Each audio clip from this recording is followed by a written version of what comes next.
Fala aí, gente, beleza? Tudo bem? Legal? Flamengo finalmente voltando a vencer, né? Depois de 3 jogos em que fez apenas 1 ponto. Mas antes de mais nada, antes desse vídeo ir direto ao assunto, eu quero recomendar para você aqui o canal LW Fute, tá? Com análises muito legais. Eu só costumo compartilhar coisa legal, né? Que me acompanha na rede social, no Twitter, sabe disso e tal. Então o canal LW Fute com análises, com também observações ali sobre o mercado da bola, sem fazer especulação, sem inventar notícia, nada disso. Tem análises bem legais lá, eu peço a você que se inscreva, o link também está na descrição desse vídeo aqui, tá? Bom, ficou claro na partida desta segunda-feira que o Rogério Ceni se rendeu à grande atuação que teve o Diego Ribas, né? Que substituiu o Gerson no jogo contra o Goiás, né? Foram 5 passes decisivos, deu uma assistência, ganhou 9 duelos, ou seja, a partida de tirar o chapéu, assim. Na transmissão, eu comentei o jogo, né? Via Brasileirão Play para o mundo inteiro, eu dei nota 8 para a partida do Diego. De fato, de tirar o chapéu, jogaço de bola. E o Rogério Ceni, na entrevista coletiva, eu não vou fazer você perder o seu tempo não, já vou soltar aqui o que o Rogério falou, deixa claro, em 2 respostas, foi uma entrevista coletiva muito curta, de 3 respostas só, e ele deixou para mim muito claro que o Diego briga pela posição sim, no jogo contra o Palmeiras na próxima quinta-feira. Aliás, vai ser uma pedreira, né?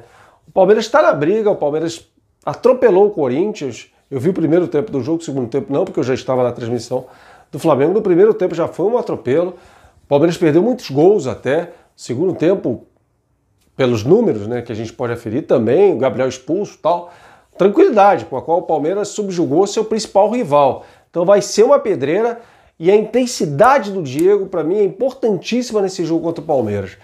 O Arão, assim, eu já falei aqui, né, eu tenho uma opinião muito clara sobre o Arão, um jogador que ofensivamente tem muito a acrescentar, mas na recomposição defensiva, um jogador muito indolente, assim, displicente. Ele teve ali uma fase muito melhor com o Jorge Jesus no comando, mas convenhamos, gente, o Jorge Jesus tá no Benfica, tá longe do Brasil, não vai ficar gritando tá mal o Arão, e nem o Rogério Ceni tem esse perfil. Então, na minha opinião, com a volta do Gerson, sai Arão, fica Diego Ribas no jogo contra o Palmeiras.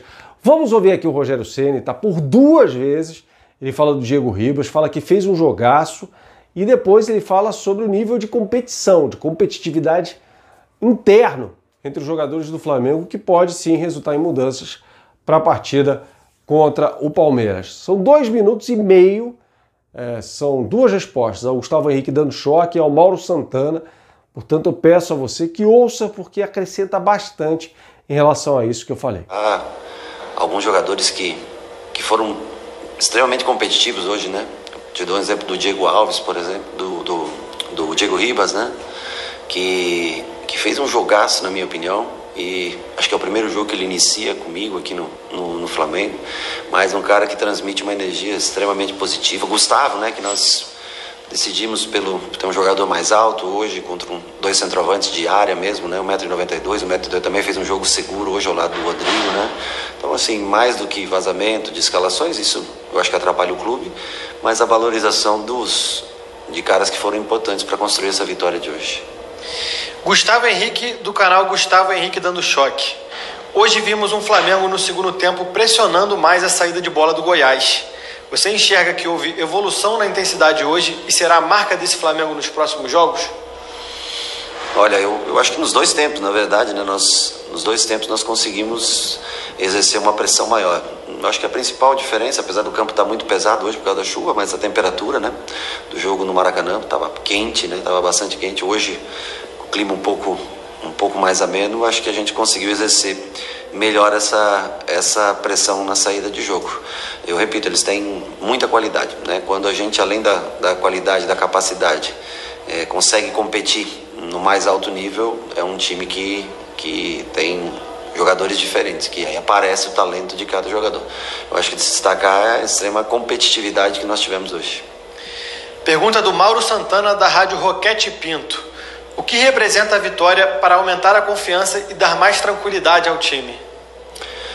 Olha, tranquilidade nós temos para desenvolver o trabalho aqui. Eu acho que lógico, a vitória você mede momentaneamente, né, que é impulsivo, logicamente o torcedor ele fica feliz, mas a confiança ela existe sempre. O trabalho, né, nós fazemos ele bem direcionado. Agora, a vitória eu acho que traz alegria, traz, né, satisfação. Você começa a ter, né, que nem Gerson no próximo jogo, o Diego fez um grande jogo, você começa a ter mais competição nas posições. Eu acho que isso ajuda a elevar o nível de jogo do Flamengo. Mas uma coisa que vale a gente ressaltar aí, diante de tudo isso que o Rogério Ceni disse, é que ele vai priorizar um time mais experiente.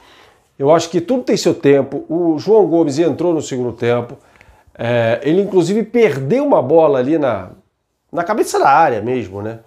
Num lance em que resultou num cruzamento do Miguel Figueira para o meio da área, quase que o Vinícius fez o gol do Goiás.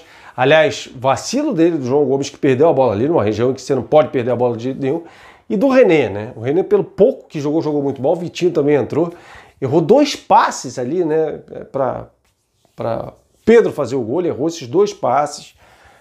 O Michel entrou para mim melhor até do que o Vitinho. O Vitinho entrou muito mal no jogo, jogando pelo lado direito, ali no lugar do Everton Ribeiro, que mais uma vez foi muito mal, né? Não sei o que acontece com o Everton Ribeiro. É um jogador que perdeu muito. Um jogador que, para mim, foi o que mais sentiu a saída do Domi. Pelo que ele rendia com o Domi e pelo que ele passa a render com o Rogério Ceni. Acho que passa muito também pela queda de desempenho do Isla, né? Jogador que apoiava bastante, era a jogada mais forte do Flamengo com o Domi, né? A jogada pelo lado direito ali. Hoje é uma jogada que quase não leva risco ao adversário, né? Bruno Henrique, ainda abaixo do que pode render, mas decisivo na arrancada para o segundo gol, para o gol do Gabigol. Gabigol que entrou em impedimento por 3 vezes na partida. E vale lembrar que eu elogiava o Diego, que deu uma assistência, né? É ele quem tira o coelho da cartola para o Arrascaeta fazer o gol no primeiro tempo. Mas ele já tinha dado um passe espetacular para o Gabigol, que estava em impedimento. Ele faz o gol, foi o segundo, né? O primeiro foi anulado no campo, o segundo após a consulta ao árbitro de vídeo. Na verdade, o árbitro de vídeo fazendo a ressalva ao juiz de campo. Então o Diego Ribas, espetacular. Arrascaeta bem no jogo também. Bruno Henrique melhor, Gabigol bem no jogo. Embora tenha entrado em impedimento 3 vezes, é uma coisa que ele precisa. Isso não é de hoje, né? Ele precisa se policiar em relação a isso. Mas, assim, o lado esquerdo bem melhor do que o lado direito. E a boa notícia, a grande atuação do Diego Ribas. O Hugo não se discute aqui, tem que ser o titular na ausência do Diego Alves, é muito melhor do que o César. É um time que cometeu alguns erros, está longe de ser ainda um time que você fale, pô, isso é desempenho de campeão, mas está na briga. É um campeonato completamente imprevisível. Veja só o Palmeiras, que há uma semana exatamente fez um jogo ridículo contra o River. Depois, na sexta, fez um grande primeiro tempo contra o Grêmio, tomou o gol no segundo tempo. E na segunda-feira fez uma partidaça de tirar o chapéu contra o Corinthians. E já tem o jogo na quinta contra o Flamengo. É um jogo atrás do outro, né? Vai ser o Palmeiras do jogo contra o Corinthians ou vai ser o Palmeiras do jogo contra o River Plate? A gente não sabe. Especular qualquer coisa aqui é muito difícil. Seja o que for, será, acho que um grande jogo na quinta-feira, com um aperitivo muito interessante, que é o jogo entre Internacional e São Paulo, na quarta-feira, tá? Então o brasileiro vai chegando no momento decisivo, com tudo aberto, com times oscilando bastante em termos de desempenho. O Internacional com 6 vitórias consecutivas no Campeonato Brasileiro, 7 consecutivas se a gente contar a vitória por 1-0 sobre o Boca Juniors na Bombonera, derrota consequente dos pênaltis. Mas assim, é um time que para mim não tem rendimento de campeão, não tem desempenho de campeão. Então tá tudo aberto, tá tudo aberto. Obviamente, né, não é nenhuma descoberta isso. Quem for melhor nessa reta final vai ser campeão. Para mim, 6 times brigando pelo título. Vejamos o que vai acontecer. E o Flamengo tem uma sequência muito complicada. Palmeiras, Atlético Paranaense, depois o Grêmio. Deveria ter feito o dever de casa nos 4 jogos contra adversários mais fáceis, né? Foram 4 jogos contra Goiás, Fortaleza, Ceará, Fluminense. Fez 4 pontos em 12 possíveis. 33% de aproveitamento. Muito pouco, né? Até a próxima, pessoal.